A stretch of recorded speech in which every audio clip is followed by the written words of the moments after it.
Welcome back, everyone. I am your host, Byron Keith, and this is Excel Radio, where we are looking to excel the lives of our listeners through enhanced thinking and information. Now, today's topic is going to be dynamic changes in education, and I have here with us today Joyce, who is an educator, and she's going to share with us a couple of thoughts that she has given the different changes in education. Now, in our last couple of episodes, we talked about how with the social distancing orders and even with the most recent order, how these changes have been affecting us financially, but we all know that these things have been affecting students and teachers and educators across America because of the different orders that are because of the social distancing orders.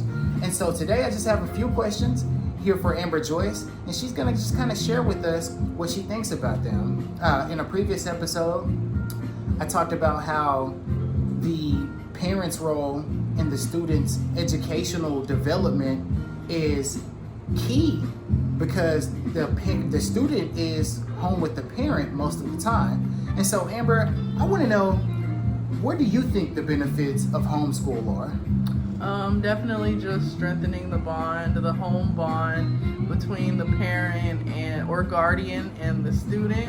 And I also think that it will definitely lead to more creativity and productivity from the student because they are in a very comfortable environment that they are familiar with, and it'll just lead to possibly more parents wanting to homeschool in the future, like with the availability of being able to stay at home.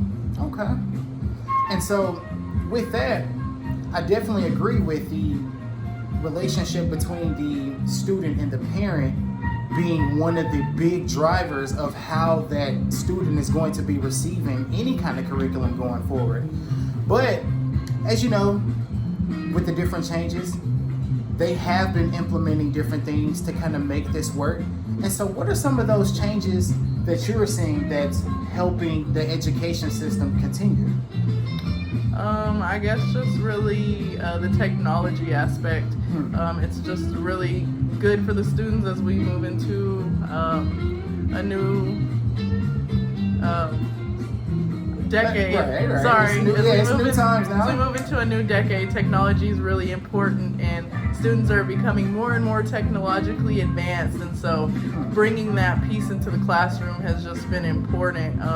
And it's also like helping the parents as well, because quite a few parents just aren't as good with technology, and so the students are teaching them some things that they didn't know, or grandparents if they're staying home with their grandparents or some other guardian. And so overall, as far as technology goes, just bringing that piece in, and when everyone does get back into the classroom, if that does happen in the future, then we'll have a head start on technology, whereas in the past, like, people tried to just put it on the back burner because it was something that they were not comfortable with. And so I just think it's just great. Now, that is a good thing, which actually kind of leads me to my next question, because, education has changed since you and I were in high school, and, to have a laptop personally distributed for you to be able to go through your curriculum, that was unheard of, but now it's needed. So what do you feel like some of the needs of the next class are?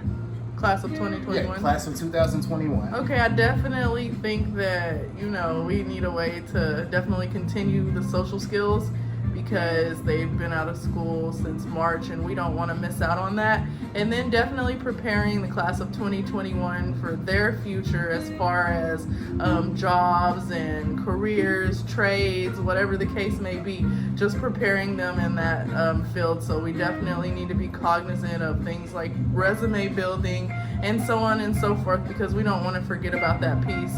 They're going into a new, different world than even the class of 2020 or 2019 went into. We don't know what things are going to look like. So just making sure that we're keeping them prepared, we're keeping the rigor up in the classroom, and definitely just making sure that they are well-rounded when they walk the stage, because it's easy to just, kind of give up. But we have to keep pushing forward and keep demanding high expectations from the class of 2021.